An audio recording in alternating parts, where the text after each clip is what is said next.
Ladies and gentlemen, boys and girls, my name is Dominic and I'd like to welcome you to another episode of Not News, the Nerd News Show. Let's do this, shall we? First up on the show, we finally received a trailer for Telltale's upcoming Batman adventure game and it looks pretty darn interesting. Now, for those of you unfamiliar with Telltale's work, they're a video game company that has seen success in recent years through coalescing popular genre franchises with their own patented brand of pseudo point-and-click adventure games. Now, the breakout hit for them was undoubtedly the Walking Dead series, which was nominated for and won several Game of the Year awards at the time of its release.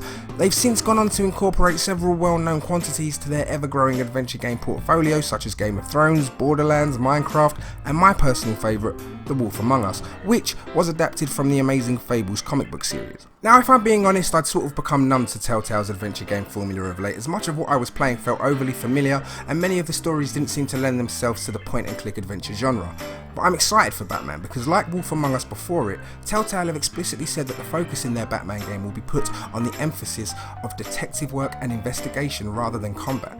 This is great news, not only because I believe their games work better that way, but also because it's been far too long since we've seen this incarnation of Batman outside of the comic books. All anybody seems to be interested in these days is the overly aggressive, roided out Batman, who is basically Punisher in a batsuit exacting his rage-fueled justice on an unsuspecting gaggle of bad guys. I miss the intelligent, introspective, brooding mastermind that is the Batman of the animated series. I miss the Bat that just talks normally without growling like some B-movie monster and uses his capable martial skills as a last resort. So here's to hoping that Telltale knock this one out of the park and we get ourselves a very different kind of Batman game. The first episode will be called Realm of Shadows and will be available for download on the 2nd of August 2016. Next up on the show, Square Enix have finally revealed the release date for Rise of the Tomb Raider on PlayStation 4, and that date is October the 11th. Now, as the game came out last November for Xbox and in January for PC, in what was one of the most controversial timed exclusive deals in recent memory, the version of the game that's coming to PlayStation 4 consoles in October has been dubbed the 20-year Celebration Edition and contains all of the previously released DLC such as Baba Yaga, Temple of the Witch, and the hilariously named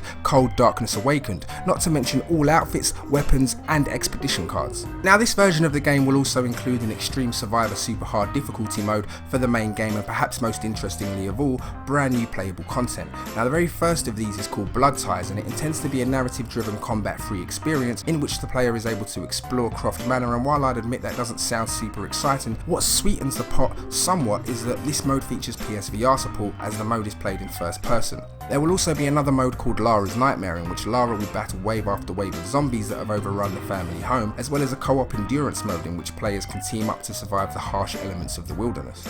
Now, I played Rise of the Tomb Raider on PC, and while I thought the story and character motivations were laughable, there is a lot of fun to be had here with the main campaign and some truly stunning vistas to behold. However, I'm guessing by now most PS4 owners have succumbed to the wiles of Uncharted 4, so it will be interesting to see how they regard this game when measured up against such esteemed company. And that's it for today's show. Thank you for watching and I hope you enjoyed. If you did, please feel free to hit that like button down below as it really will help the channel to grow, and subscribe to the channel for more content. I've been Dominic and I will catch you next time.